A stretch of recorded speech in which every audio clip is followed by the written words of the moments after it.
कर्क लगन किन लोगों की होती है? जिनकी कुंडली के पहले घर में 4 नंबर की गिनती लिखी होगी उनका कर्क लगन होगा। चंद्रमा भी अगर इसी घर में बैठा होगा तो उनकी कर्क लगन और कर्क राशि दोनों हो जाएगी। तो कर्क लगन में लगन का स्वामी कौन होता है? चंद्रमा। तो चंद्रमा हो जाएगा पहला कारक। परम कारक कौन हो जाएगा? मंगल, क्योंकि मंगल एक त्रिकोण का स्वामी है और एक केंद्र का स्वामी है। तो ये लक्ष्मी स्थान विष्णु स्थान दोनों का अगर ग्रह स्वामी होता है तो वो परम कारक हो जाता है। नवम भाव का स्वामी गुरु होगा, ये भी यहाँ पर इस लगन के लिए कारक हो जाएगा। मारक ग्रह बताइए कौन से होंगे दोनों, आप लोग खुद।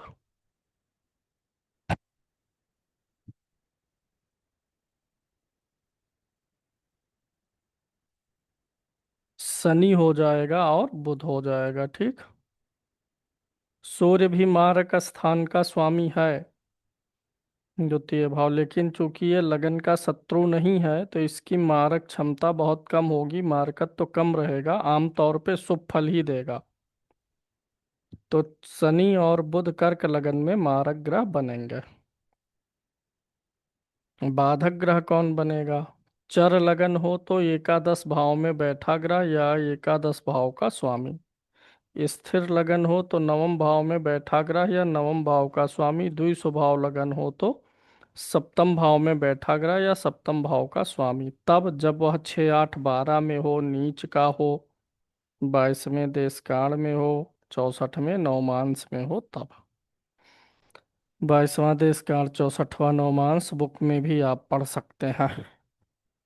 कारक मारक बाधक वाला जो चैप्टर है वहां पर बाधक में लिखा गया है कि कब कब ग्रह बाधक होगा। सिर्फ इस भाव में बैठ जाने से ग्रह बाधक नहीं हो जाएगा, या इस भाव का स्वामी बाधक नहीं हो जाएगा। बाधक के रूप में काम करने के लिए कुछ शर्तें हैं। तो यहाँ पे हो गया क्या? चंद्रमा मंगल गुरु कारक हो गए, शनि और बुध हो गए मारक। पंच महापुरुष योग बनाइए। अगर गुरु लगन में बैठेगा तो उच्च का होगा, तो हंस नाम का राजयोग बनेगा। शुक्र अगर चौथे भाव में बैठेगा तो स्वाग्रही होगा, मालव्य योग बनाएगा। मंगल दसम भाव में उच्च का होगा तो रोचक बनाएगा। शनि स्वाग्रही होके बैठेगा तो सस बनाएगा। और मंगल दसम भाव में भी बैठेगा तो क्या बनाएगा? रोचक। तो यानी यहाँ पर कितने बन सकते हैं? चार, अधिकतम चार बन सकते हैं। मंगल दोनों जगह तो होगा नहीं, एक ही हो सकता है, या तो उच्च का या स्वाग्रही। तो गुरु से बन सकता है, शुक्र से, शनि से और मंगल से। अगर सभी महापुरुष राजयोग बनेंगे तो अधिकतम चार बन जाएगा इस कुंडली में।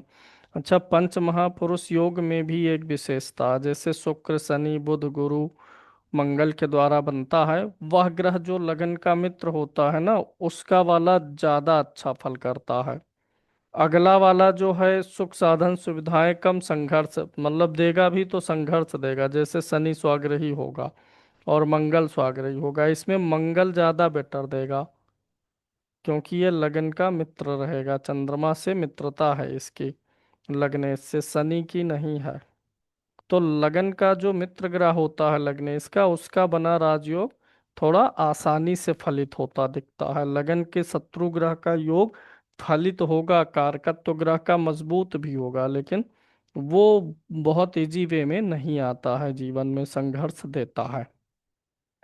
विपरीत राजयोग किससे बनेगा? अगर गुरु इस भाव में हो, यहाँ पर हो या यहाँ पर हो। छठे भाव का स्वामी गुरु बनेगा, 6 8 12 में जाए। दूसरा कौन जाए? शनि जाए। शनि अष्टम का स्वामी है, अष्टम में रहे, छठे में रहे, द्वादश में रहे।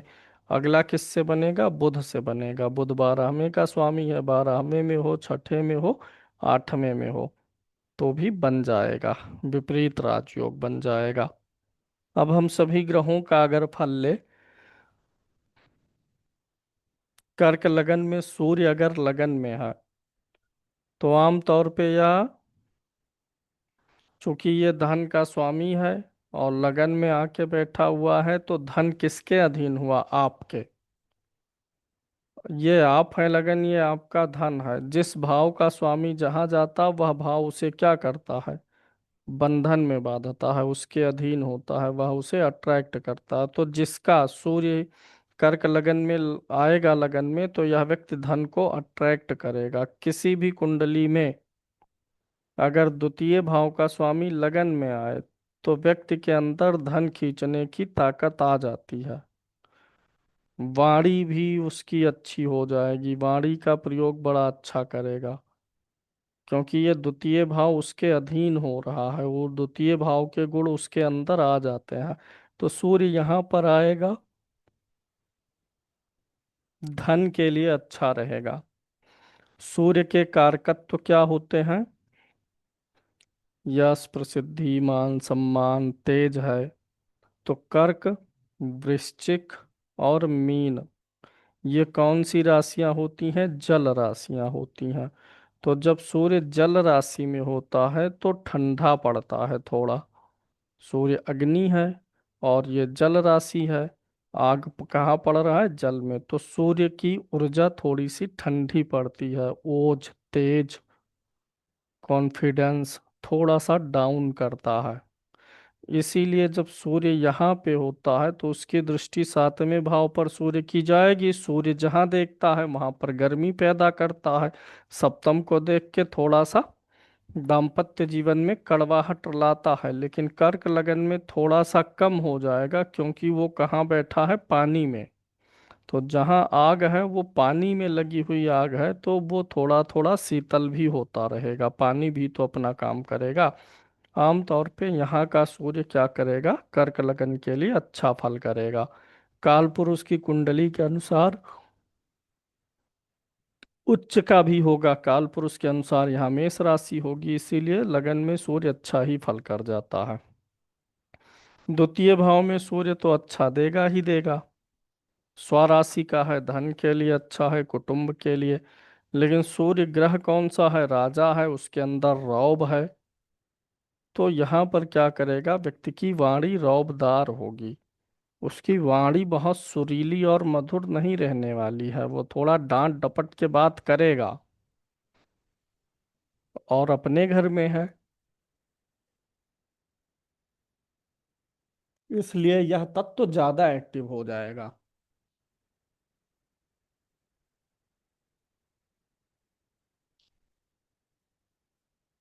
फिलहाल अच्छा है, यहाँ का सूर्य अच्छा फल करेगा। स्वराशि का ग्रह हर भाव में ठीक होता है। तो सूर्य द्वितीय भाव में भी अच्छा करेगा, धन देगा, सुख साधन देगा, सोना, चांदी, आभूषण। सोना विशेष रूप से, सूर्य और बृहस्पति सोने के कारक हैं, शुक्र और चंद्रमा चांदी के। तो यहाँ पर रहने पर सूर्य के आभूषण वगैरह भी यहीं से देखते हैं। ऐसे आभूषण जो हम जिसे एक पूंजी मानते हैं और सहेज के रखते हैं। वाणी में थोड़ा ओज ज्यादा रहेगा, दब के झुक के किसी से बात नहीं करेगा, बोलेगा नॉर्मली तो भी लगेगा कि व्यक्ति थोड़ा सा बोलने में ढीठ है। वैसे आप ये भी जानिएगा, सूर्य जिस भाव में बैठता उस भाव से संबंधित अनुशासन, डिसिप्लिन डिमांड करता है। लगन में बैठे तो आप खुद को अनुशासन में रखिए, द्वितीय में रहे तो धन से संबंधित अनुशासन, कुटुंब का अनुशासन, वाणी का अनुशासन रखिए। तृतीय में रहे तो पराक्रम का अनुशासन। अब अगर सूर्य अच्छा होता है तो वो चीज अपने आप अनुशासित हो जाती है। अब जैसे सूर्य यहाँ चौथे भाव में बैठेगा तो नीच का होगा। सूर्य किस चीज का कारक है, लॉ एंड ऑर्डर का, अनुशासन का कारक है। अब चूंकि नीच का है और चौथे में है तो क्या होगा, व्यक्ति के परिवार में अनुशासन की कमी रहेगी, लॉ एंड ऑर्डर की कमी रहेगी। सूर्य अनुशासन है और नीच का होकर के पीड़ित हो रहा है। तो पीड़ित होने पे ग्रह का वही कारकत्व गलत तरीके से असर दिखाता है। तो द्वितीय में सूर्य स्वाग्रही रहेगा तो व्यक्ति क्या करेगा, धन को अनुशासन में रख लेगा, बहुत खर्चीला नहीं होगा, इसीलिए वह क्या होता है, धनी होता है, क्योंकि उसका नियंत्रण उसके धन पे रहता है। और ऐसे अगर सूर्य तीसरे भाव में बैठे हैं तो यहाँ भी अच्छा फल करेंगे। उपचय भाव है, उपचय भाव में क्रूर ग्रह का परफॉर्मेंस ठीक होता है। मेहनती बनाएंगे, परिश्रमी बनाएंगे, लेकिन एक चीज जानिएगा, तीसरे भाव का क्रूर ग्रह छोटे भाइयों के सुख का अभाव करता है। मंगल हो, सूर्य हो, शनि हो, केतु हो, राहु हो, तो क्रूर ग्रह यहाँ पर छोटे भाइयों के सुख का अभाव करते हैं। तो सूर्य यहाँ पर सजीव पक्ष के लिए, रिश्ते के लिए, छोटे भाई के सुख के लिए ठीक नहीं है, लेकिन अन्य चीजों के लिए, मेहनत, परिश्रम, पुरुषार्थ के लिए अच्छा है। सूर्य सबसे खराब फल कहाँ देगा? चौथे भाव में देगा, क्योंकि नीच राशि में होगा और काल पुरुष के अनुसार भी जल तत्व की राशि में होगा।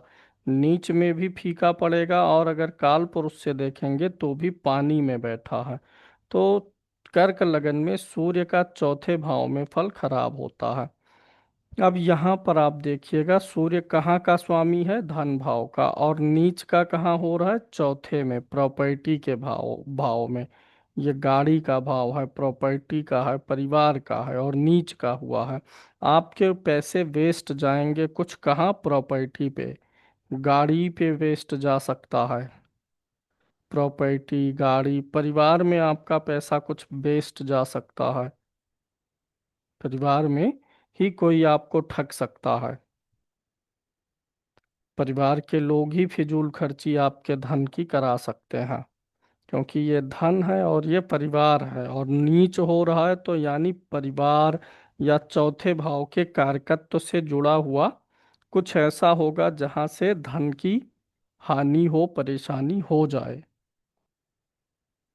पता चला आप प्रॉपर्टी लिए थे, और धनेश होकर के चौथे में आया, बहुत अच्छी प्रॉपर्टी बता के लिया गया, 10 लाख रुपए में लिए, और फिर पता चला 2 महीने बाद कि वो प्रॉपर्टी जो आपने ली है वो विवादित है, या वो जो बेचा है उसकी जमीन नहीं है, दूसरे की थी। कोई ना कोई इशू आ गया, पैसा अटक गया, फंस गया, धन कहाँ जाके फंसा?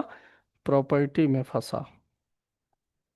पता चला गाड़ी पे कोई बड़ा फाइन लग गया, गाड़ी चला रहे हैं, कार, लग गया 70-80 हजार का जुर्माना। सूर्य वैसे भी सरकारी ग्रह है, जुर्माना भी सरकार की तरफ से लगेगा। हो सकता है सूर्य धनेश होकर के यहाँ आया है, आपकी संपत्ति को और सरकार को लेकर के कोई विवाद आ जाए, सरकारी विवाद आ जाए आपकी प्रॉपर्टी पे, पिता के द्वारा आ जाए, क्योंकि सूर्य पिता भी है। तो जब भी कर्क लगन में यहाँ पर ये अन्य लग्नों में ठीक होता, जैसे अगर नीच का यही ना होता तो ये बड़ा सुंदर योग होता है। धनेश का चौथे में जाना या चौथे का धन में जाना बड़ा अच्छा होता है। अब यही सूर्य नीच का ना हो तब क्या फल करेंगे? ये धन होगा, ये प्रॉपर्टी होगा, धन का कनेक्शन प्रॉपर्टी से बना, प्रॉपर्टी से आप धन पाएंगे, लेकिन जब नीच हो रहा है तो पाएंगे नहीं, गमाएंगे, ऐसे बनता है। तीसरे में ठीक है, चौथे में अशुभ मान के चलेंगे। पंचम में सूर्य चलिए ठीक ठाक है। पंचम में सूर्य हो तो संतान जो है व्यक्ति की, एक कोई एक संतान बड़ी ओजस्वी होती है। जिस पे किसी एक संतान पे सूर्य का प्रभाव जाएगा, सब पे नहीं जाएगा, एक पे जाएगा, और वह हमें सबको ही अच्छा नहीं बना देगा। अन्य ग्रहों की दृष्टि वगैरह भी होती है, लेकिन सूर्य के पंचम में जाने से कोई एक संतान ओजस्वी होती है। और आम तौर पे सूर्य का पंचम में जाना किसी एक संतान की हानि को भी दर्शाता है, कोई एक संतान नष्ट हुई हो ऐसा भी देता है। आम तौर पे आपको ये फल मिलेगा कि उसकी कोई संतान 1-2 साल होके मर गई हो, 20-25 साल हो करके, 8-10 साल हो करके, संतान के नुकसान को दर्शाती है। उस जातक के जीवन के खत्म होने के पहले उसके किसी संतान की मृत्यु हो, ऐसा सूर्य यहाँ पर होकर के दर्शाता है। बहुत बार मिसकैरेज भी करवा सकता है, गर्म ग्रह है ना इसलिए। लेकिन ये भाव बुद्धि का भी होता है, और सूर्य जैसा तेजवान ग्रह बैठेगा तो बुद्धि बड़ी तीक्ष्ण करेगा। जो नॉन लिविंग विचारणीय चीजें हैं, निर्जीव पक्ष, उसको सूर्य बड़ा तेज कर देगा। और सजीव पक्ष में संतान देगा तो कोई दिक्कत नहीं है, देने में ही समस्या उत्पन्न करेगा, खराब कर सकता है, मार सकता है। कोई एक संतान आमतौर पे खराब हो जाती है, मृत्यु हो जाती है। छठे भाव का सूर्य कर्ज देगा। क्यों देगा, तुरंत बताइए। क्योंकि धनेश होकर के छठे में आया है ना। अच्छा, जब यहाँ पर सूर्य था पंचम में तो एक चीज और निकलता है। ये धन है, ये बुद्धि है। धन और बुद्धि का कनेक्शन जुड़ रहा है, व्यक्ति अपनी बुद्धि से धन कमाएगा। दूसरा, ये संतान है और ये धन है। धन किसके अधीन हो रहा, संतान के। तो जब सूर्य पंचम में होगा तो ऐसा व्यक्ति अपने संतान के लिए धन छोड़ के जाएगा। उस व्यक्ति के बैंक बैलेंस का लिक्विडिटी जो होगी, बैंक बैलेंस, सोना चांदी आभूषण, ये सब उसकी संतान को अच्छा खासा मिलता है। अच्छा खासा धन छोड़ के व्यक्ति अपनी संतान के लिए जाता है। क्योंकि ये धनेश आ रहा है संतान भाव में, धन आपका कहाँ जा रहा है, संतान के लिए। तो ऐसे जब छठे में आएगा तो आपका धन कहाँ जाएगा, कर्ज में जाएगा या लड़ाई झगड़ा विवाद में, मुकदमे में जाएगा। छठा भाव कर्ज का है, रोग का है, ऋण का है, शत्रु का है, विवादों का है। कर्ज हो गया, नहीं हुआ तो कोई ना कोई मुकदमा विवाद चला, उसमें धन गया। नहीं गया तो रोग पे जा रहा है। यानी कुल मिला करके धनेश छठे में जाता है तो धन की हानि होगी।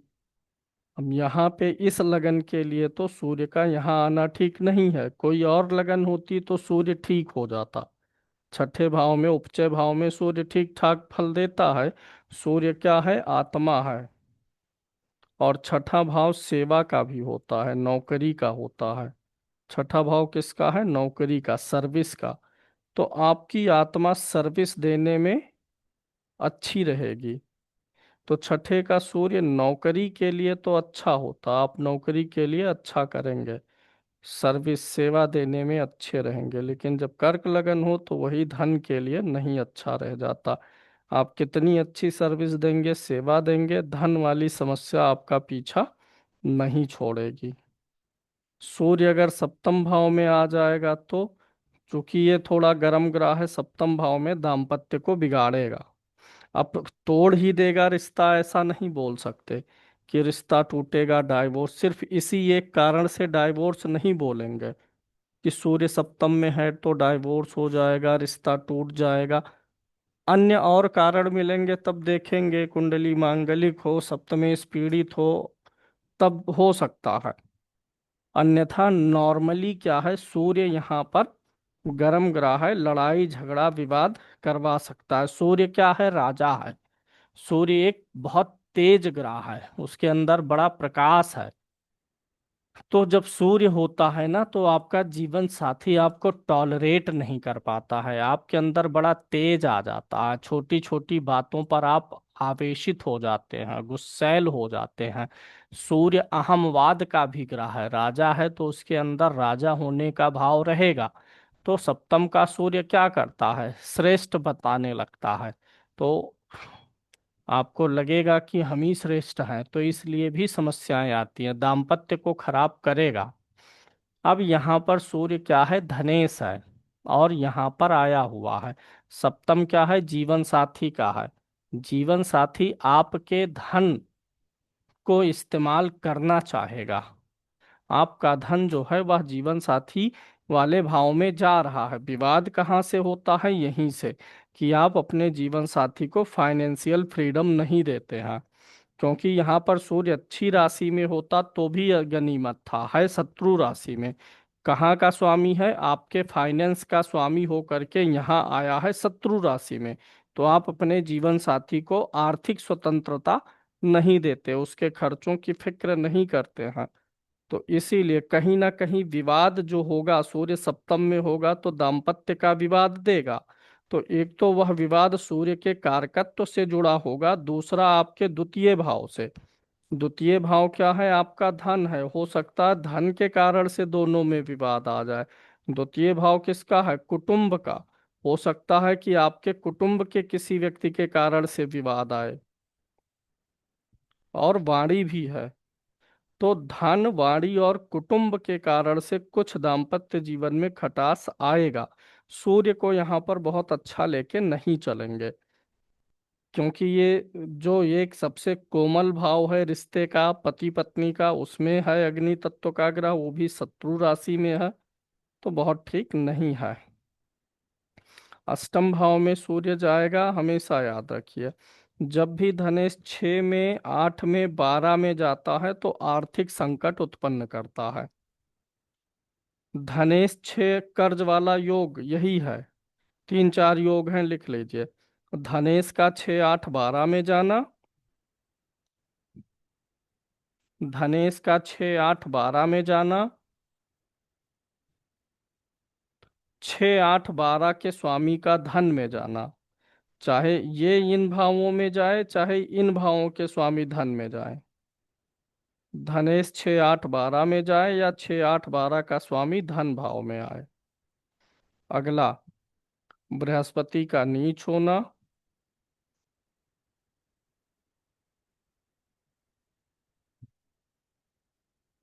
अगला, बृहस्पति का 6 8 12 में होना।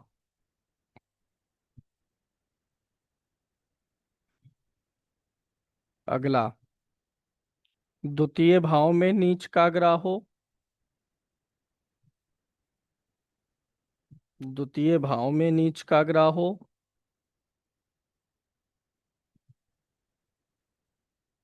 द्वितीय भाव का स्वामी नीच का हो। इनमें से जितनी ज्यादा बातें लागू होंगी, धन की समस्या या कर्ज की समस्या उतनी ज्यादा बड़ी रहेगी। इसमें कोई बहुत ज्यादा रॉकेट साइंस वाले नियम नहीं है। लास्ट के तो 2 नियम आप ही जान रहे हैं। अगर किसी भी भाव में नीच का ग्रह होगा तो भाव को पीड़ित करेगा। धन भाव में नीच का ग्रह हुआ, धनेश नीच का हुआ, 6 8 12 का नियम आपको पता ही है कि अगर धनेश 6 8 12 में गया तो पीड़ित हुआ। दूसरा, अगर 6 8 12 का स्वामी धन में गया तब धन भाव पीड़ित हुआ। दोनों में थोड़ा सा अंतर है।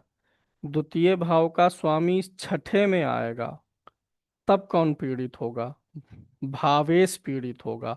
सूर्य यहाँ छठे में आ गया, धन भाव का स्वामी, तो सूर्य पीड़ित हुआ, भाव का स्वामी पीड़ित हुआ। और मान लीजिए छठे का स्वामी धन में गया, तब कौन पीड़ित हो रहा? भाव पीड़ित हो रहा है। बृहस्पति नीच का हो, क्योंकि बृहस्पति धन का कारक है। द्वितीय भाव और लाभ भाव का कारक कौन है? बृहस्पति है। बृहस्पति नीच का हुआ, कारक ले लिया गया है, कारक 6 8 12 में गया, तो इस प्रकार से बनेगा योग। शुक्र जो है वो अलग प्रकार का धन है। देखिए, बृहस्पति और शुक्र में अंतर है। शुक्र वैभव का ग्रह है, धन है, वो भी अष्टलक्ष्मी है। सब प्रकार के सुख साधन, वस्त्र का सुख, वस्त्र भी आता है धन में, भोजन भी आता है, घर भी आता है, गाड़ी भी।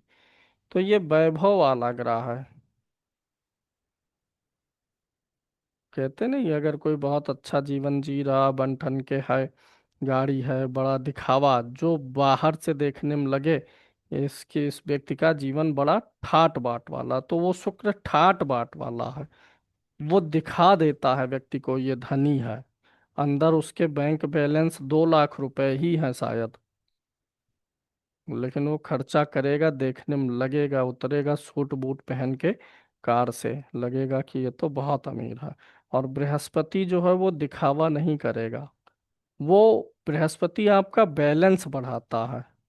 बृहस्पति प्रिय, बृहस्पति से प्रभावित वालों को बैंक बैलेंस अच्छा लगेगा, और शुक्र से प्रभावित वालों को बाहर दिखाने में अच्छा लगेगा, कि लोग देखें, देखने में लगे कि अमीर है। और शुक्र बृहस्पति अन्य प्रकार से भी धन का कारक है। आप अपने जीवन में जिन चीजों को पूंजी मानते हैं, बृहस्पति पूंजी है, शुक्र भोग है। संतान हमारी क्या होती है? पूंजी होती है। विद्या पूंजी है, परिवार पूंजी है, कुटुंब पूंजी है। ऐसे बैंक में रखा हुआ धन और आभूषण भी क्या होता है? पूंजी होता है। हम आभूषण क्यों खरीदते हैं? गोल्ड किसी खरीद लेते हैं, क्यों? कि ये रहेगा, पड़ा रहेगा, काम आएगा, जितने दिन रहेगा इसकी वैल्यू बढ़ेगी, लोग चाहते हैं हम रखे रहें, खर्चा ना करना पड़े, पूरे जीवन भर उस गोल्ड को बेचना ना पड़े, अगली पीढ़ी को ट्रांसफर करके जाए। तो क्यों ऐसा सोचते हैं? क्योंकि वो पूंजी है। और शुक्र वाली चीजें जो हैं वो इस तरीके से नहीं आती कि उसे इंसान सहेज के, हमारे यहाँ उसको सिरिज के बोलते हैं, उसको सिरिज के नहीं रखना चाहता। शुक्र वाले में तो उड़ाएगा, दिखाएगा, खत्म करेगा। और बृहस्पति वाले में उस चीज को प्रिजर्व करता है। तो सूर्य अष्टम में भी बहुत ठीक नहीं है। नवम में सूर्य का फल बहुत अच्छा हो जाएगा, भाग्य भाव में आएगा। नवम भाव का जो है सूर्य अच्छा फल करेगा, मित्र के घर में होगा। दसम में तो सबसे ज्यादा अच्छा फल करेगा। कर्क लगन में सूर्य का फल सबसे अच्छा कहाँ आएगा? दसम भाव में। एकादश में तो सभी अच्छे होते हैं, बारहवें में फिर सूर्य बिगड़ जाएगा। बारहवें का सूर्य व्यक्ति को क्या बना देता है? स्वार्थी। एक सूत्र बता रहा हूं, किसी व्यक्ति की वीकनेस क्या होगी। बारहवें भाव में बैठा हुआ ग्रह जो है उसका जो कारकत्व होता है वही व्यक्ति की वीकनेस होती है। बारहवां भाव किसका है? व्यय का। व्यय माने कोई चीज आपसे दूर हटे, आपसे डिटैच हो, अलग हो, व्यय हो, खत्म हो। तो बारहवें भाव में जो ग्रह बैठता है उससे जो कारकत्व का विचार होता है वो थोड़ा बैलेंसिंग उसकी गड़बड़ रहती है। वही चीज क्या होता है? आपकी कमजोरी है। जैसे सूर्य 12वें में होगा तो व्यक्ति स्वार्थी होगा, बहुत स्वार्थी होगा। या स्वार्थी ना हो तो सूर्य के अन्य कारकत्व पीड़ित हो जाएंगे। आत्मविश्वास की बहुत कमी हो सकती है।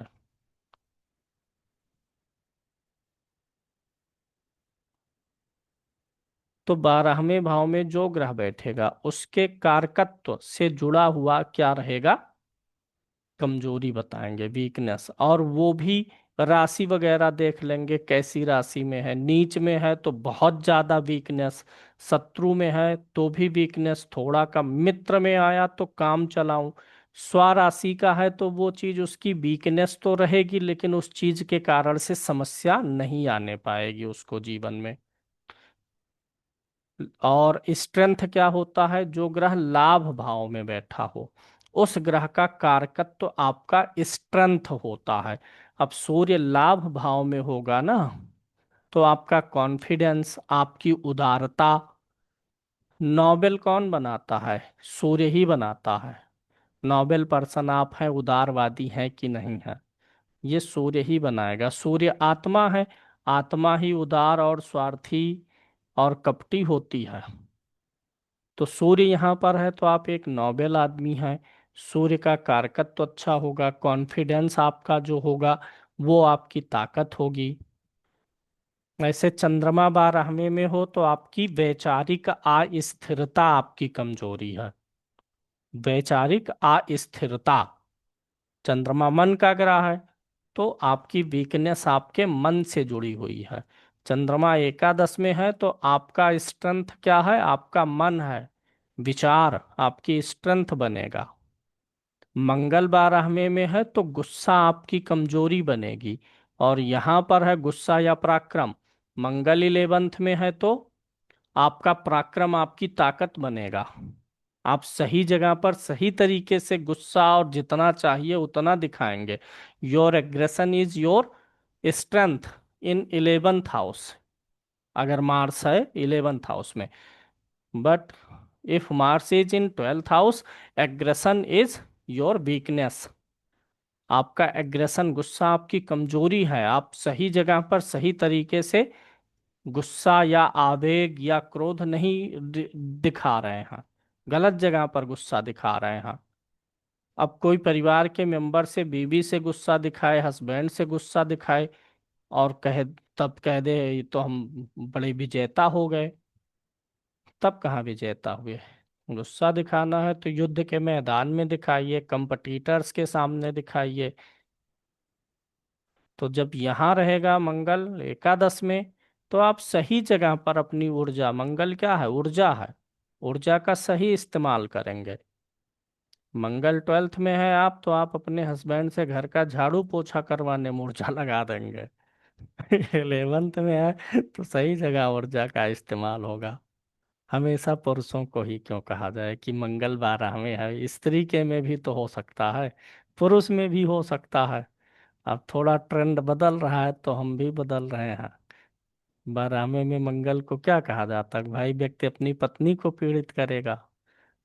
नीरज जी, तो अब जमाना बदल दिया जाए। 12वें में मंगल है तो स्त्री के मान लीजिए है तो पुरुष पीड़ित हो जाएगा। आजकल देख ही रहे हैं, बहुत पीड़ित हो रहे हैं पुरुष लोग। हम्म। समय ऐसा आ गया है कि सब निर्भीक हो गए। ये रील वगैरह का चक्कर बहुत ज्यादा गड़बड़ हो गया। पुरुष स्त्री बच्चे सबके ऊपर बुरा असर पड़ रहा है। किसी चीज का इस्तेमाल आप करिए धन कमाने के लिए तो अच्छा है। जैसे जिनकी रील देख देख के लोग बिगड़ते हैं, वही लोग रील से पैसा कमा के ले जाके अपने परिवार को सुखी बना रहे हैं। वो नाच के गा के पैसा ले जाके अपने परिवार में इन्वेस्ट कर रहे हैं, और हम देख देख के अपने परिवार से बिछड़ रहे हैं। रील में फर्जी झगड़ा दिख रहा है हस्बैंड वाइफ का, कि लोग देखें पैसा आएगा, और हम उसी से सीख लेकर के अपना फूंक ले रहे हैं। वो तो अपना बनाते जा रहे हैं। तो सूर्य यहाँ भी ठीक है, 12th में सूर्य नहीं ठीक है। ठीक वैसे भी धनेश होकर के जाएगा। व्यक्ति बाहर और विदेश कमाने के लिए जाए, जन्म स्थान से दूर कमाने के लिए जाए तो ज्यादा कमा लेगा ठीक ठाक, जन्म स्थान पे कम कमा पाएगा और कर्जे में भी रह सकता है। चंद्रमा लगन में अच्छा फल देगा, द्वितीय में अच्छा फल देगा। भाई लग्नेश है, लगन में स्वराशि का अच्छा, व्यक्ति का व्यक्तित्व स्वभाव वगैरह अच्छा, द्वितीय में भी ठीक है। राजा की राशि में कोई भी ग्रह आएगा तो, अब खासकर चंद्रमा क्या है ग्रह, इसको कौन सा दर्जा मिला? रानी का। रानी राजा के घर में है तो कॉन्फिडेंस में रहेगा, इसीलिए सिंह राशि के लोगों में कॉन्फिडेंस आ जाता है। तीसरे में चंद्रमा ठीक फल देगा, लेकिन व्यक्ति क्या होगा? डरपोक किस्म का होगा, उतना ज्यादा धाकड़ नहीं रहेगा, लड़ेगा नहीं, थोड़ा सा कायर प्रवृत्ति का होता है। और यहाँ पर शुभ ग्रह क्या करता है? जीवन को कंफर्ट जोन में ले जाता है, मेहनत पुरुषार्थ इन सब से दूर करता है। तो व्यक्ति बहुत पुरुषार्थी नहीं होगा, आराम पसंद होगा, फिजिकल एक्टिविटी भी थोड़ी उसकी कम रहेगी। व्यक्ति भाग्यशाली होगा। चौथे में चंद्रमा बहुत अच्छा होगा, लग्नेश चतुर्थ में जाए या चतुर्थेश लगन में जाए, बहुत अच्छा फल करता है। ऐसे ये सुख योग बनाता है। लगन मतलब कौन है? आप खुद हैं, आपकी शरीर है, और ये सुख का भाव है। आपका शरीर कहाँ आके बैठा है? सुख में। आप सुख पाएंगे, घर का सुख, गाड़ी का सुख, परिवार का सुख सब मिलेगा। ऐसे ये इसमें जाए तो भी वही फल। यही अपोजिट हो, यहाँ पर दसम भाव में लग्नेश दसम में आए या दसमेश लगन में जाए तो ये कर्मठी योग बनाएगा। ये पारिवारिक जीवन को बहुत बेहतरीन उसके प्रति जागरूक करेगा। यहाँ पर ये आपके कर्म को जागरूक बनाएगा। काम के आगे आपको और कुछ नहीं दिखेगा। काम पहले तब सब बाद में, यहाँ पर पहले परिवार तब और सब बाद में। मतलब दोनों योग अच्छे होते हैं। चंद्रमा पंचम भाव में नीच का होगा। अब पंचम भाव में नीच का चंद्रमा संतान बाधा नहीं डालेगा जब तक और कोई बुरे योग ना बने। वो चंद्रमा पे एक कंडीशन हमेशा अप्लाई करना, उसका पक्ष बल। चंद्रमा नीच का भी होगा, पक्ष बली होगा तो भी कोई विशेष अशुभ नहीं करेगा। नीच का चंद्रमा जब कृष्ण पक्ष का होगा तब विशेष अशुभ फल करेगा। चंद्रमा यहाँ पर होगा पंचम भाव किस चीज का है? बुद्धि का। ये तो हर लगन में हर ग्रह बता रहा हूँ, इससे आपको विश्लेषण पता चलेगा फल निकाला कैसे जाता है। हर लगन में घुमा फिरा के वही बातें आएंगी। अब कर्क लगन हो या कोई भी लगन हो, धनेश चौथे में आएगा तो अच्छा ही है, छठे में जाएगा खराब है, बातें वही हैं, फलादेश वही है। तृतीय में शुभ ग्रह हो चंद्रमा, कोई भी लगन हो तो वो पुरुषार्थी नहीं बनाएगा। अब यहाँ पर चंद्रमा होगा पंचम भाव किसका है? बुद्धि का। और चंद्रमा क्या है? विचार है, बुद्धि और विचार। बुद्धि में नीच विचार आएंगे, चंद्रमा नीच का है। पंचम भाव किसका है? तर्क का है, विश्लेषण का है, किसी चीज की लंबी व्याख्या का है। तो ये बुद्धि में क्या है? चंद्रमा नीच का हो रहा है, आप गलत तर्क प्रस्तुत करेंगे। पंचम भाव तर्क का, आप गलत तर्क प्रस्तुत करेंगे, आप बोलेंगे, ज्यादा लंबा बोलेंगे, लेकिन वो इफेक्टिव नहीं रहेगा। इम्प्रेसिव विश्लेषण आप नहीं कर पाएंगे। पंचम में चंद्रमा रहेगा, शुक्र रहेगा, तो जातक को कन्या संतान होगी। कन्या संतान और पुत्र संतान के लिए कैसे देखते हैं? अगर पुरुष ग्रह पंचम में बैठा हो या पंचम को देखे तो पुत्र संतान। स्त्री ग्रह चंद्रमा और शुक्र बैठे हो या देखें तो कन्या संतान का सुख मिलता है। तो अगर चंद्रमा यहाँ पर है, शुक्र है, तो आप बोल सकते हैं कि आपको कन्या संतान का सुख रहेगा। कुल मिलाकर के कर्क लगन में पंचम का चंद्रमा ठीक नहीं है, अशुभ है, क्योंकि वह नीच का है। अशुभता कम हो जाएगी जब वह शुक्ल पक्ष का रहेगा। ऐसे में मोती वगैरह पहनाना चाहिए। काल पुरुष के अनुसार वृश्चिक राशि कहाँ पड़ती है? 8वें भाव में। वृश्चिक राशि एक ऐसी राशि है जो सबसे रहस्यमयी है। वृश्चिक मतलब बिच्छू। बिच्छू कहाँ रहती है? कहीं कोने में छिप करके, ऐसी जगह रहेगी जहां अंधेरा रहे। तो जब चंद्रमा यहाँ पे आता है तो व्यक्ति की जो सोच है, विचार है, वह छिप जाता, व्यक्ति अंतर्मुखी हो जाता है, अपने विचार हाव अपने अंदर रखने लग जाता है। तो बहुत ठीक नहीं है। यहाँ भी चंद्रमा को ठीक नहीं लेंगे। लग्नेश छठे में आ रहा है, व्यक्ति हमेशा रोग ऋण और शत्रुओं से घिरा रहेगा। वैसे भी चंद्रमा छठे भाव में अच्छा नहीं होता है। चंद्रमा कहाँ नहीं अच्छा होता? 6, 8, 12 में नहीं अच्छा होता है। जब लग्नेश होकर के आएगा तब तो और बुरा हो गया। व्यक्ति हमेशा बीमार रहे, पीड़ित रहे, मन स्थिर ना रहे, स्वार्थी रहे। सप्तम का चंद्रमा अच्छा फल करेगा। 7वें में चंद्रमा के होने से जीवन साथी गोरा और सुंदर मिलता है। 7वें में चंद्रमा होने से जीवन साथी सुंदर मिलता है।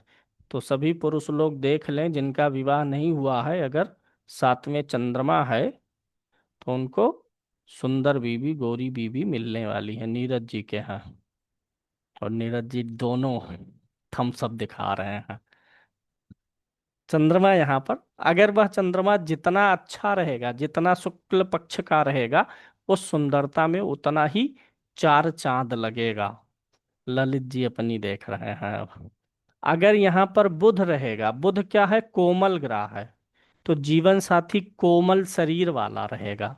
मंगल रहेगा तो जीवन साथी धाकड़ रहेगा, मांसपेशियों वाला, अच्छे मांसपेशियों वाला। मतलब जैसे जैसे शनि रहेगा तो जीवन साथी आलसी थोड़ा सा रहेगा, अभी कहेंगे तो देर में सुनेगा। और शनि रहेगा, शनि थोड़ा शारीरिक, ये आपने देखा होगा बहुत से लोगों को कोई वैसी बीमारी नहीं होती लेकिन बॉडी पेन वगैरह होता रहता है। कभी पीठ दर्द करेगा, कभी पैर करेगा। ये बॉडी पेन का ग्रह कौन होता है? शनि होता है। तो यहाँ पर चंद्रमा अच्छा फल करेंगे। अष्टम में जान ही रहे हैं नहीं करेंगे। नवम में चंद्रमा अच्छा फल करेगा, दसम में अच्छा करेगा, एकादश में तो बहुत अच्छा करेगा। उच्च का हो गया, लग्नेश लाभ भाव में उच्च का। चंद्रमा द्वादश भाव में चला गया तब क्या होगा? व्यक्ति के विदेश जन्म स्थान से दूर जाने के योग बनेंगे, और इन भावों में अच्छा करेगा। इन भावों में आमतौर पे ग्रह अच्छा ही करते हैं। एकादश में तो नीच ग्रह भी आपको अच्छा फल दे देते हैं। कारकत तो पीड़ित होता है, लेकिन लाभ तब भी मिल जाता है भाई। नहीं अच्छे तरीके से, बुरे तरीके से व्यक्ति लाभ लेगा। मंगल को ले लीजिए, लगन में मंगल नीच का। अब ये अच्छा है कि बुरा है? मंगल है गुस्से का, अहम का कारक ग्रह, लगन में ही बैठा है। लगन माने सिर पर, तो गुस्सैल स्वभाव दे दिया, जिद्दी दे दिया, हठीपन दे दिया, अपने मन की व्यक्ति करेगा। तो मंगल का फल यहाँ पर बिगड़ रहा है। लेकिन मंगल कर्क लगन के लिए सबसे अच्छा ग्रह भी है। और नीच का है, ऐसे में क्या करेंगे, सफेद मूंगा पहनाएंगे। जब मंगल अच्छा ग्रह हो कुंडली का और 6 8 12 में ना हो, किसी दूसरे भाव में हो, मंगल कुंडली का अच्छा ग्रह हो लेकिन 6 8 12 में ना हो, किसी दूसरे भाव में होके पीड़ित हो रहा हो, तो सफेद मूंगा दीजिए। मंगल द्वितीय में होता, इन इन भावों में मंगल होगा तो सफेद मूंगा देंगे, लगन में, द्वितीय में, चतुर्थ में, सप्तम में, इन भावों में मंगल हो तो सफेद मूंगा दीजिए। मतलब देख लेंगे, लगन का मित्र शत्रु देख लेंगे तब। तो लगन में, द्वितीय में, चतुर्थ सप्तम में मंगल के होने से, जब मंगल कारक ग्रह हो तो सफेद मूंगा दीजिए। लाल मूंगे में ऊर्जा अधिक होती है, गुस्सा होता है, एनर्जी। सफेद थोड़ा सा उसको कंट्रोल करके भेजता है। सफेद जानते ही है ना सब लोग, शांति का प्रतीक है ना सफेद रंग। और लाल रंग मार काट आक्रामकता का है। तो जब मंगल इन घरों में हो तो सफेद मूंगा बताइए। मूंगा कोई पत्थर नहीं होता है, मूंगा लकड़ी होता है। समुद्र के भीतर पाई जाने वाली एक प्रकार की लकड़ी होती है। मूंगा पत्थर नहीं होता। तो स्टोन हम बोलते ही हैं, कठोर लकड़ी होती है, लेकिन मूंगा वास्तव में पत्थर नहीं है, वह लकड़ी है। तो वही जो मूंगा समुद्र में है, लकड़ी है, उसी में कहीं कहीं पूरा पेड़ लाल होने के बजाय जब कच्चा रह जाता है सफेद, तब मूंगा बन जाता है उससे।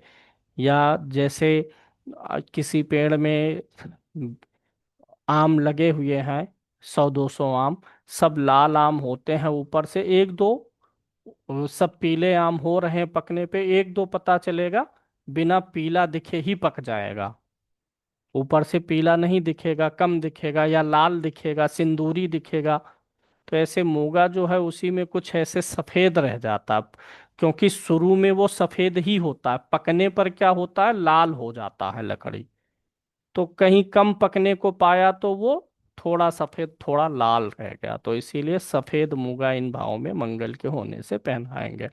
द्वितीय भाव का मंगल अच्छा फल करेगा, कर्म भाव का स्वामी है, पंचम भाव का स्वामी है, ठीक फल करेगा।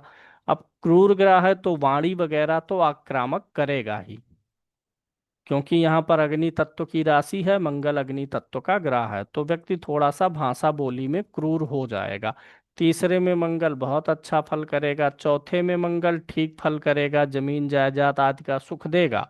अब ये अलग एक चीज हमेशा जाने रहिए कि इन भावों का मंगल मांगलिक बनाता है, उसका वैवाहिक जीवन पर अलग असर आएगा। इन भावों में मंगल होने से, मांगलिक होने से वैवाहिक जीवन के लिए खराब होता है।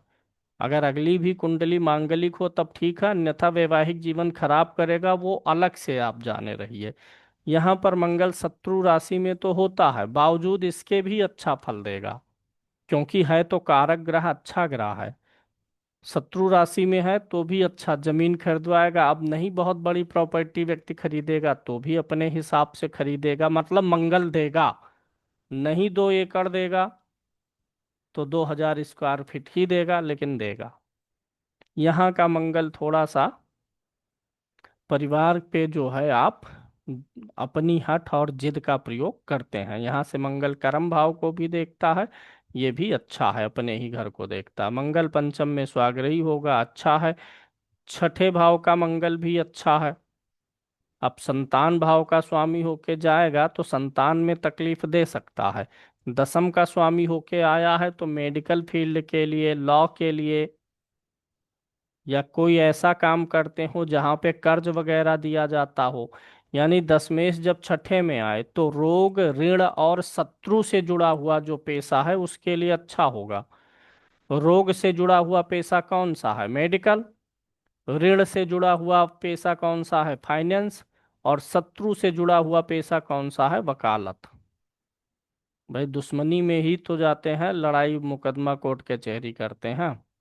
दसम ये सप्तम भाव का मंगल अच्छा फल करेगा, उच्च का रहेगा। अष्टम का मंगल फिर पीड़ित होगा, कुंडली मांगलिक होगी, जीवन में अशांति उत्पन्न करेगा।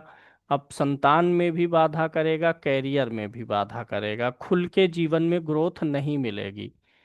अब ये कर्म भाव का स्वामी है, आठवां क्या है, गहरा स्थान है। हमेशा याद रखिएगा, जब भी दशमेश अष्टम में जाए, वैसे ही छठे और बारहवें में जाए तो भी ये फल होता है। व्यक्ति को बहुत ज्यादा रिकग्निशन नहीं मिलती है, पहचान, प्रसिद्धि जिसको बोलते हैं, वो बहुत अच्छा नहीं मिलता है। व्यक्ति काम करेगा, अपने ऑफिस में करता रहेगा, अच्छा काम करेगा, लेकिन उस हिसाब से वो थोड़ा उसका यश फैलना, उसको जो है अपने काम के हिसाब से पहचान मिल पाना, वो सब नहीं हो पाता है। अष्टम में तो सबसे ज्यादा।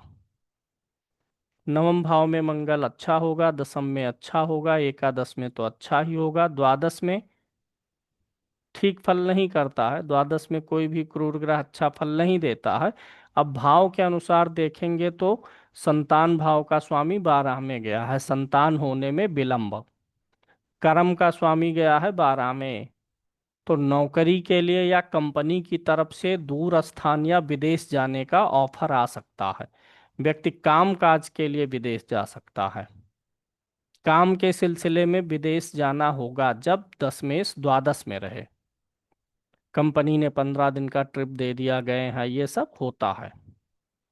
तो मंगल का फल थोड़ा सा गड़बड़ कहाँ कहाँ आ रहा है, अष्टम में, द्वादश में, लगन में। लगन में नीच है, और यहाँ पर उतना गड़बड़ नहीं है। उपचय भाव में क्रूर ग्रह मंगल अच्छा है, यहाँ का स्वामी होके है तो अपने से जुड़ा पैसा वगैरह दे देगा, या फिर नहीं भी देगा तो भी एक चीज आएगा, मंगल यहाँ है, ये आपके कर्म का स्वामी है। कार्यस्थल पर आपका लोगों से झगड़ा हो जाए, विवाद होता रहे, ये हो सकता है। कार्यस्थल पर कोई व्यक्ति है जो आपसे निरंतर पैसा लेता रहे, कर्ज मांगता रहे, कर्ज का भाव है। कार्यस्थल पर कोई एक ऐसा व्यक्ति है जिससे आपकी शत्रुता है, क्योंकि ये कार्य है और ये उन्हीं चीजों का है। अब अगर उसी पेशे से जुड़ गए तब ये सब चीजें नहीं होंगी, मेडिकल लाइन से जुड़ गए, वकालत से जुड़ गए, तब ये चीजें नहीं होंगी। बुध को ले लीजिए, लगन में बैठा बुध हमेशा अच्छा ही फल करता है। शुभ ग्रह है, लगन में बैठा है, ठीक है, बुध का फल अच्छा रहेगा। तीसरे का स्वामी होके आया हुआ है, पराक्रम भाव का स्वामी बुध लगन में आया है। आप बुध क्या है, सॉफ्ट स्किल है आपकी, जो आपकी सॉफ्ट स्किल्स हैं, हुनर है जो आपके अंदर है, बुद्ध बुद्धि है, जहाँ दिमाग का प्रयोग करना है, उन चीजों में आप बड़ा अच्छा पराक्रम दिखाएंगे। फिजिकली नहीं, लेकिन मेंटली आप बहुत अच्छा पराक्रम परिश्रम दिखाएंगे। 12वें का भी स्वामी होके लगन में है, बाहर जाने का अवसर भी मिल सकता है। स्वभाव आपका अच्छा रहेगा, सब कुछ ठीक ठाक रहेगा, आपकी शरीर कोमल रहेगी, कोमल और सुंदर आप रहेंगे।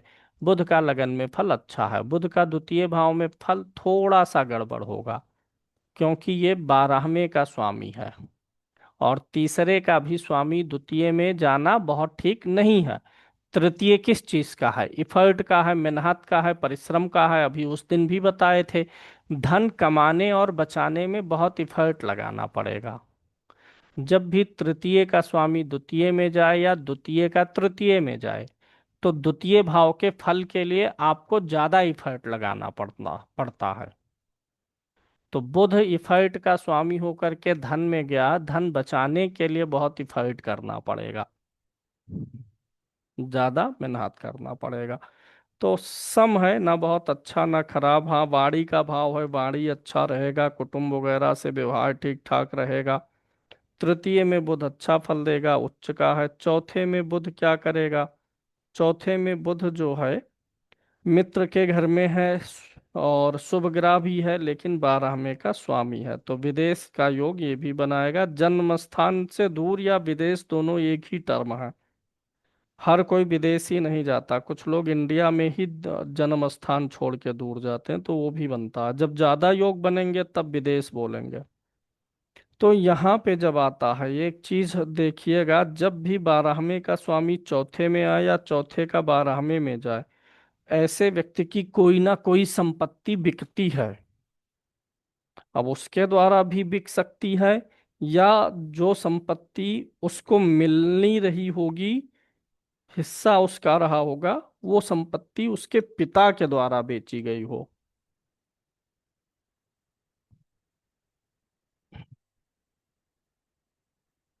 चौथे का बारहवें, बारहवें का चौथे में आए तो जमीन का बिकना दिखता है। एक तो होता है आप जमीन बेचने के और खरीदने का काम करते हैं, वो नहीं, वो संपत्ति नहीं, मजबूरी में बेची गई, ऐसा ये रहेगा। हाँ फिर भी शुभ ग्रह है तो दे देगा, जन्म स्थान से दूर आप घर वर बनवा लेंगे, गाड़ी वगैरह देगा। बहुत अच्छा नहीं देगा तो, लेकिन देगा। पंचम भाव में बुध का फल अच्छा ही रहेगा, हालांकि शत्रु राशि में है, लेकिन फिर भी बुद्धि के भाव में बुध अच्छा फल करेगा। पंचम में कोई विशेष खराब नहीं है, ठीक ठाक है। छठे भाव में बुध का फल अच्छा रहेगा, क्योंकि विपरीत राजयोग कारक हो जाएगा, तो छठे में बुध अच्छा करेगा। छठे, आठवें और बारहवें के बुध में आप हमेशा बोल सकते हैं कि व्यक्ति को स्किन से जुड़ी हुई समस्याएं जीवन में कई बार आई होंगी। जब भी बुध दो पाप ग्रहों से दृष्ट हो, या दो पाप ग्रहों के साथ हो, या 6, 8, 12 में हो, बुध नीच का हो, स्किन की समस्या व्यक्ति को आती है कई बार जीवन में। स्किन प्रॉब्लम, चर्म रोग।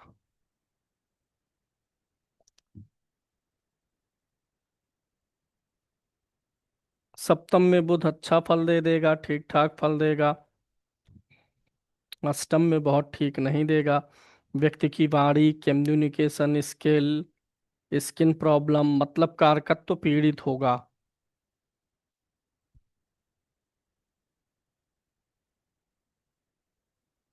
नवम भाव में बुध नीच का होगा, कर्क लगन में भाग्य को बिगाड़ेगा। दसम में अच्छा फल देगा, एकादश में अच्छा देगा, द्वादश में विपरीत राजयोग बनाएगा तो अच्छा देगा। अभी हमने आपको कहा स्किन प्रॉब्लम देगा। बारहवें भाव का बुध 6, 8, 12 में हो तो स्किन प्रॉब्लम देगा। अब बताइए, अब तो बुध स्वराशि का है, अपनी राशि का है, तो क्या अब भी देगा? हाँ अब भी देगा, बारहवें का फल देगा, लेकिन चूंकि अपनी राशि में है, कोई मेजर समस्या नहीं देगा, ना लंबी चलने वाली समस्या देगा। कभी कुछ नॉर्मल सा देता रहेगा, जो 1, 2 दिन रहे फिर सही हो जाए। बृहस्पति लगन में बहुत अच्छा फल देगा, उच्च का होगा। द्वितीय में अच्छा ही देगा, कर्ज भाव का स्वामी होके आएगा तो भाग्य का भी स्वामी है। दूसरे के धन से आप अपना भाग्योदय कर लेंगे। यहाँ पर तो गुरु बहुत अच्छा फल देगा, आयु स्वास्थ्य सबके लिए अच्छा, उच्च का है। भाग्येश है, लगन का मित्र है, तो लगन का मित्र है तो उस रूप में ज्यादा काम करेगा। द्वितीय में गुरु से कर्ज रहेगा आपको, छठे का स्वामी है, कर्ज रहेगा। अब वही गुरु लगन का मित्र है, लगन में उच्च राशि है, भाग्येश भी है, तो कर्ज आपकी समस्या नहीं रहेगी। देखिए दो प्रकार के कर्ज हैं, एक तो मजबूरी वाला कर्ज है जिसमें व्यक्ति समस्या ग्रसित हो जाता है, एक है मजबूरी वाला नहीं है। एक है व्यक्ति कर्ज लिया है, वो पहले से करोड़पति है, बहुत पैसा रखे है, और कर्जा लेके और बिजनेस बढ़ा रहा है, तो वो वहां पे कर्ज इशू नहीं है उसके लिए। यानी जब द्वितीय भाव का संबंध छठे से, छठे का द्वितीय से बनेगा, लेकिन ग्रह बलवान रहेगा, तो वहां पर व्यक्ति कर्ज के दलदल में नहीं फंस रहा है। व्यक्ति लोन लेगा, काम करेगा, कमाएगा, वो दलदल वाला नहीं रहेगा। लेकिन जब द्वितीय का छठे में, छठे का द्वितीय में जाए, लेकिन वो बलवान नहीं होगा तो दलदल में फंसेगा। ठीक है।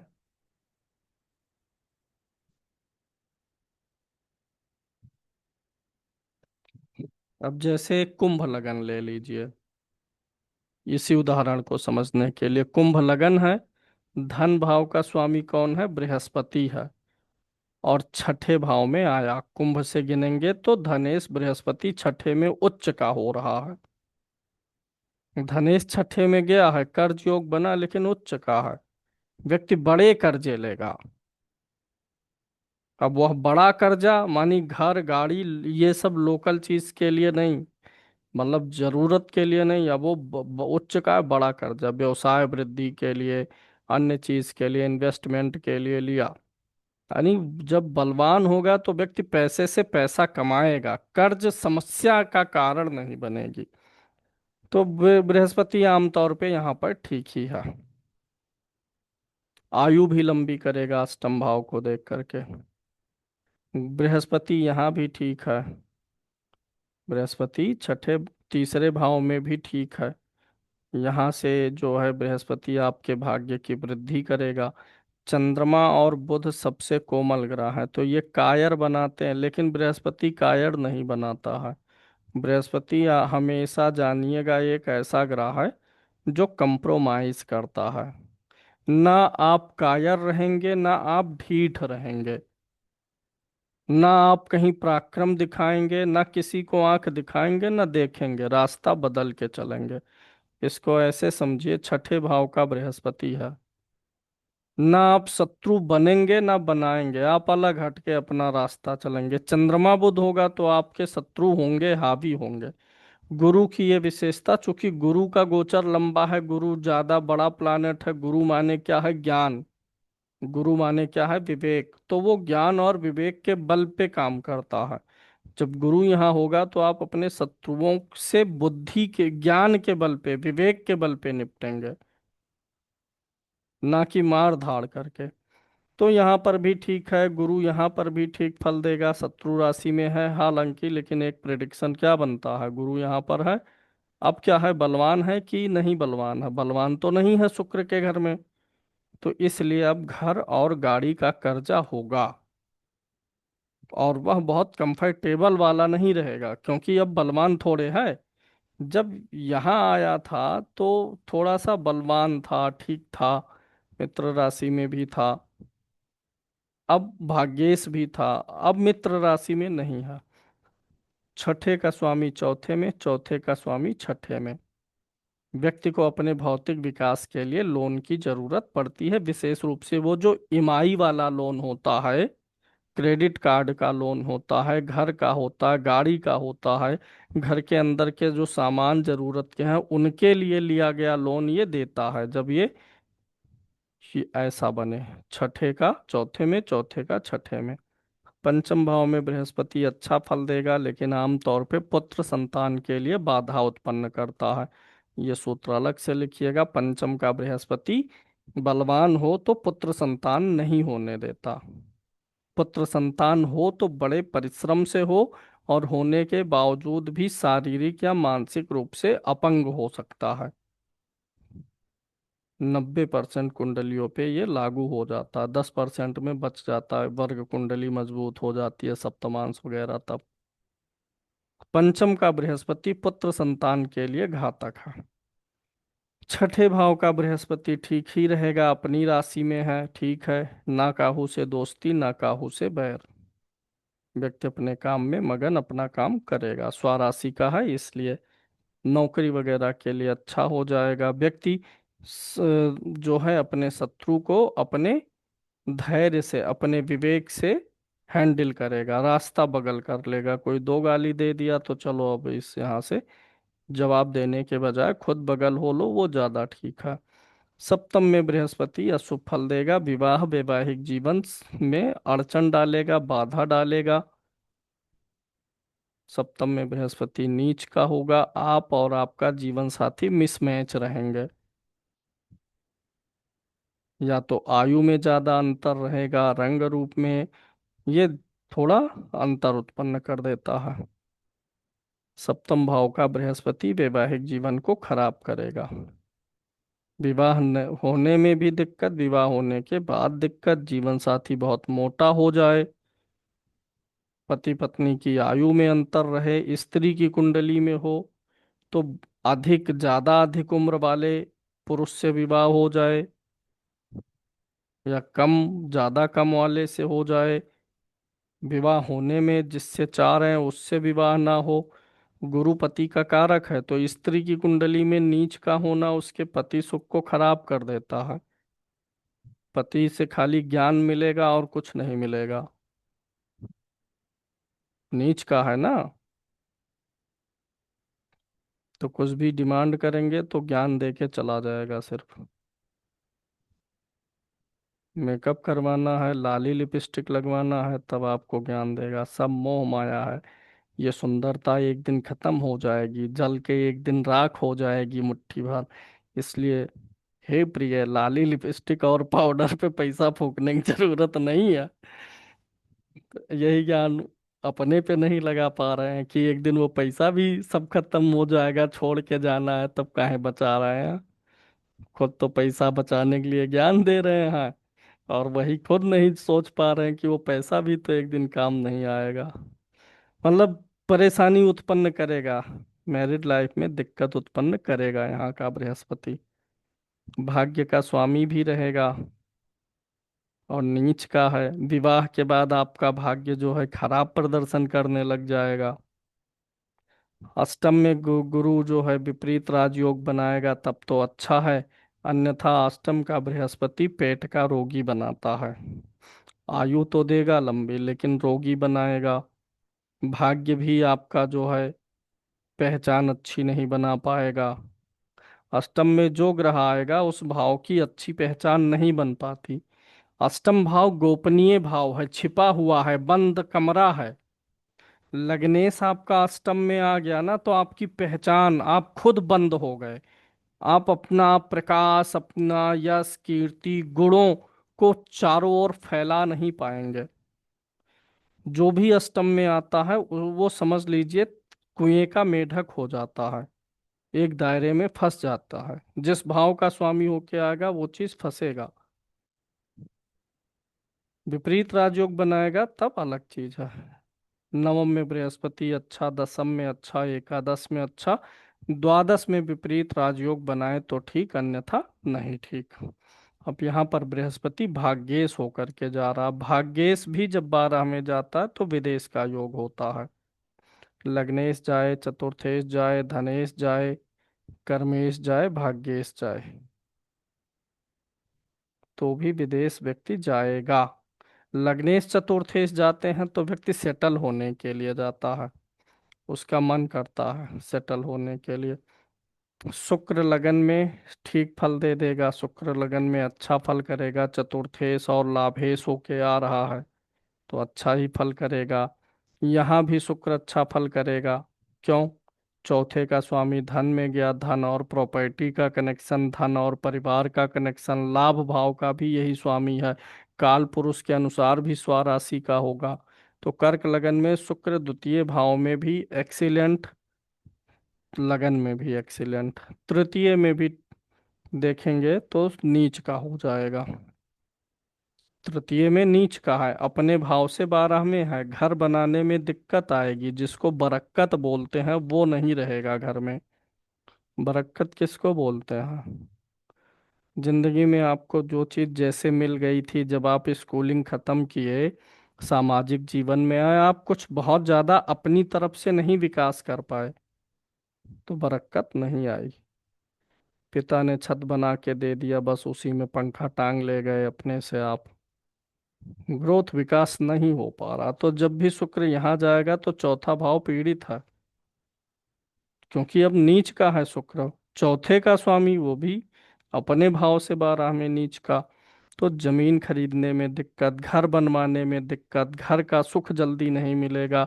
है, आपको जरूरत है 3 BHK की, काम चलाना पड़ेगा 2 BHK में।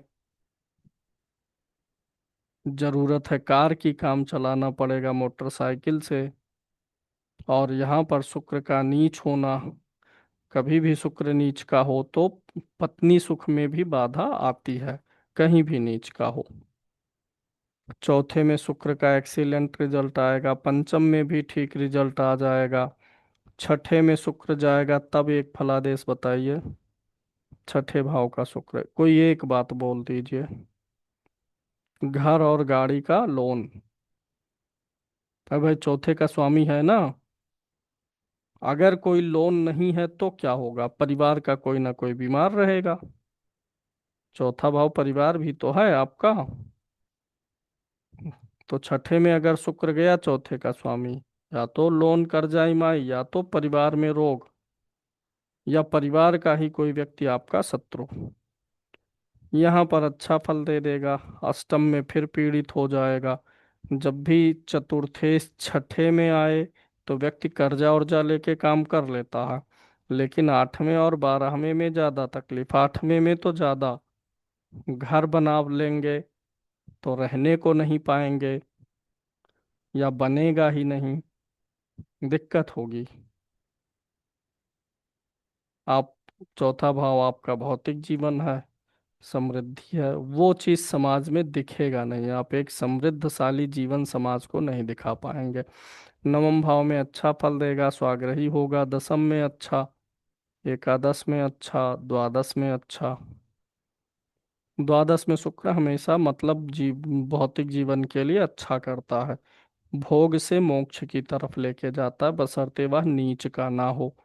यानी कौन सा लगन हो? तुला लगन ना हो।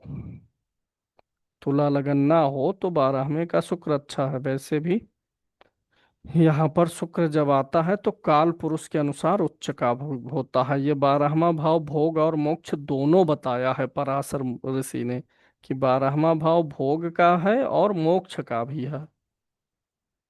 मोक्ष में मन तभी लगता है जब व्यक्ति भोग पा जाए। जब सारे सुख भोग लेंगे तब उनकी सच्चाई पता चलेगी ना, कि सुख जो है, भोग जो है, ये अस्थाई नहीं है। तभी मन हटेगा। जब मरचा खा लेंगे, तीखा स्वाद पता चल जाएगा, तब मन हटेगा कि चलो तीखा खा लिए, स्वाद ले लिए, अब इसके प्रति मन हटेगा। ऐसे होता नहीं है? अक्सर विवाह वगैरह में भी, लव मैरिज वगैरह में होता है ना, क्या जब तक विवाह नहीं हुआ तब तक बड़ा प्रेम, बड़ा आकर्षण है, और जब विवाह हो गया, सुख मिल गया, तब वो आकर्षण खत्म होने लगता है। इसीलिए लव मैरिज को लोग पहले के समय में या आज के समय में भी थोड़ा माता पिता झिझकते हैं। इसीलिए ये मनुष्य का स्वभाव है, जो उसको अप्राप्त है उसके लिए उसके अंदर उत्सुकता रहती है, चाह रहती है, जो अप्राप्त है। और जब जो चीज प्राप्त हो गई, उसके प्रति उत्सुकता फीकी पड़ती चली जाती है।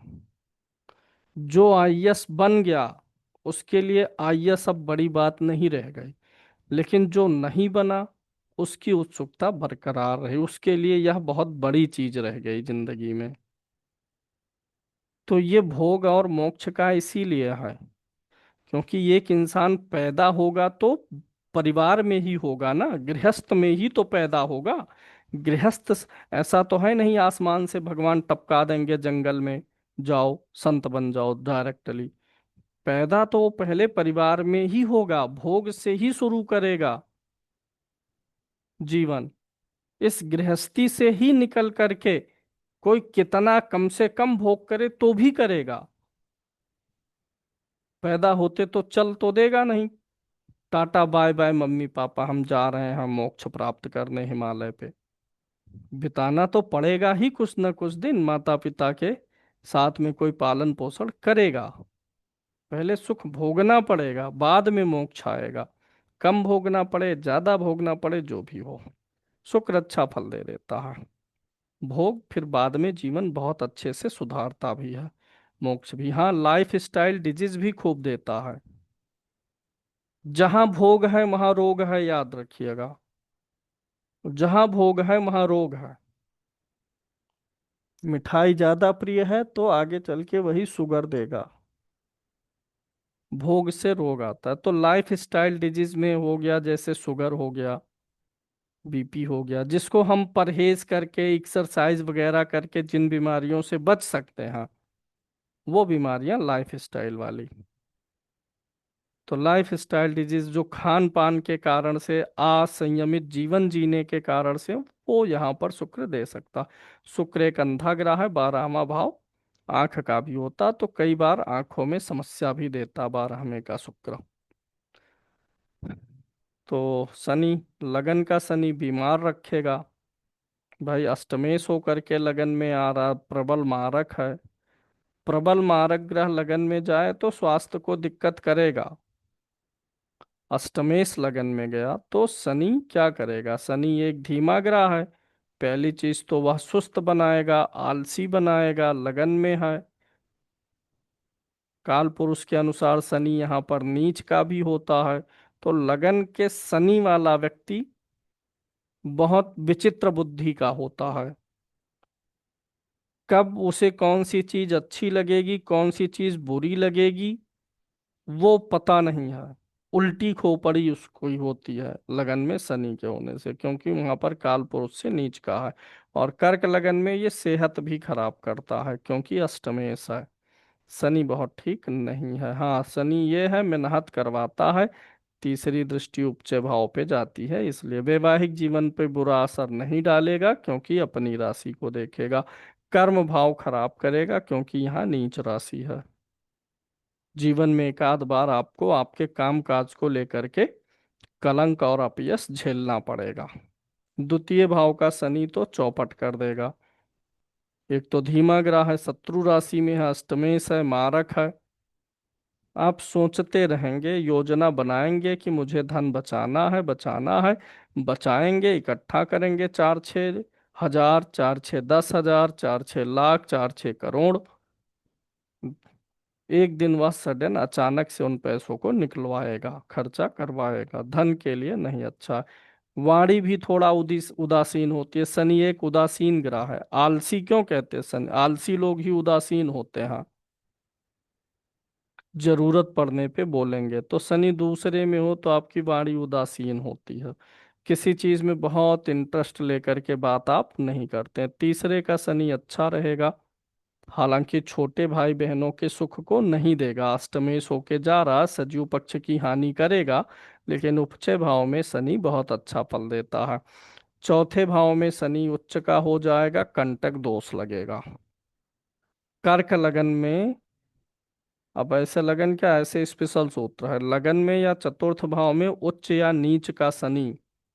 लिख लीजिए, लगन और चतुर्थ भाव में, चाहे उच्च हो चाहे नीच हो।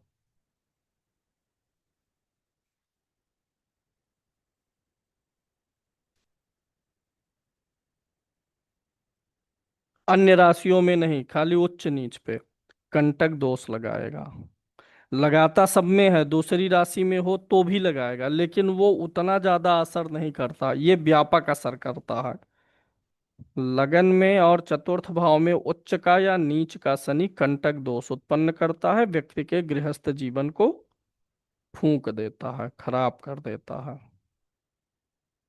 व्यक्ति का गृहस्थ जीवन खराब करता है, अकेला करता है व्यक्ति को। दिल में कोई एक ऐसा कांटा चुभोएगा जिसका दर्द जीवन भर रहे। लगन का और चौथे भाव का, उच्च या नीच, ऐसा कांटा लगेगा कि वो जिंदगी जिंदगी भर पीड़ित करे। अब कांटा लगने का अर्थ मैं थोड़ा यहाँ समझा देता हूँ। कैसा कांटा लगा मतलब यही करेगा यही जरूरी नहीं है। अलग अलग व्यक्तियों के लिए अलग अलग हो सकता है। जैसे मान लीजिए किसी का पुत्र जवानी में मर गया, अब उसको ऐसा कांटा लगा है कि उसका दुख जीवन भर रहेगा कि नहीं रहेगा? रहेगा ना। तो ये सारी चीज है।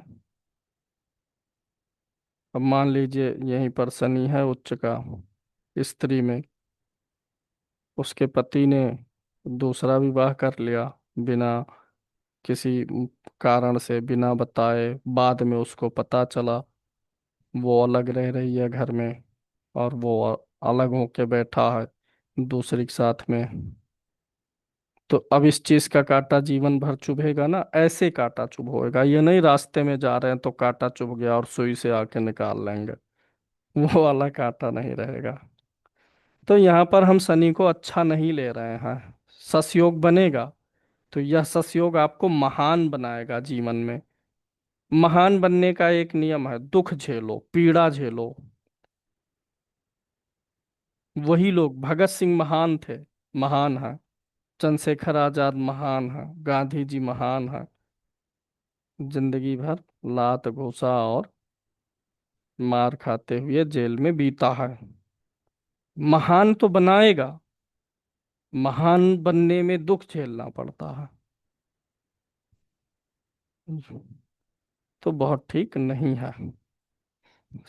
यहाँ का शनि क्या करेगा? ठीक है, सामान्य फल देगा, अपने घर को यहाँ देखेगा, एकादश को यहाँ देखेगा, यहाँ धन को देखेगा, धन के लिए थोड़ा सा बाधा उत्पन्न करेगा, संतान उत्पत्ति में बाधा करेगा, अष्टमेश होके गया है तो संतान के लिए नहीं ठीक है। बुद्धि जो है आपकी ये थोड़ी सी स्लो चलेगी, पंचम भाव बुद्धि है, शनि धीमा ग्रह है, स्लो प्रोसेसिंग करेगा बुद्धि आपकी। कोई काम करना है बहुत सोचेंगे विचारेंगे, धीमे धीमे करेंगे। छठे भाव में एक्सीलेंट रिजल्ट देगा, अष्टम सप्तम में अच्छा फल देगा, एक्सीलेंट देगा। सप्तम में अच्छा, अष्टम में भी ठीक ठाक देगा, स्वराशि का है, आयु लंबी करेगा। सप्तम का फल थोड़ा सा बिगड़ेगा, अष्टम में जीवन साथी की मृत्यु पहले होती है अगर सप्तमेश अष्टम भाव में जाए तो आपका जीवन साथी आपसे पहले मृत्यु को प्राप्त करेगा। नवम भाव में क्या करेगा? ठीक ठाक देगा, भाग्य को थोड़ा सा बिगाड़ेगा। विवाह के बाद भाग्योदय होगा, क्योंकि विवाह भाव का स्वामी कहाँ गया? भाग्य में। तो विवाह के बाद भाग्योदय। सबसे गड़बड़ दशम में करेगा, लोग आपको नीच व्यक्ति जानेंगे, भरोसा नहीं करेंगे। जिसका शनि नीच होता है ना, उस पे लोग भरोसा नहीं करते हैं। उस पे लोग आसानी से विश्वास नहीं करते हैं। एकादश में अच्छा होगा, द्वादश में विपरीत राजयोग बनाएगा तो ठीक है, अन्यथा 12वें का शनि हमेशा गड़बड़ करता है। 12वें का शनि धन की समस्या, सेहत की समस्या, विवाह होने में देरी, मतलब जो लाइफ की को अच्छा बनाने वाली चीजें हैं, धन चाहिए, वो नहीं ठीक करेगा। 12वां व्यय का है, खर्चे बढ़ा के रखेगा, परेशानी हर जगह उत्पन्न करता रहेगा, सेहत को पीड़ित रखेगा, पैर में दर्द देगा। विपरीत राजयोग बनाएगा तो दे देगा धन सुख, अन्यथा तकलीफ ही करेगा। राहु को ले लीजिए। उपचय भाव कौन कौन से? यह भाव, यह भाव, यह और यह। उपचय भाव में राहु केतु अच्छा फल करेंगे हर कुंडली में। ठीक है। अब अगला, जहां जहां वे मित्र राशि में हो, यहाँ पर राहु अच्छा कर देगा, मित्र राशि में होगा।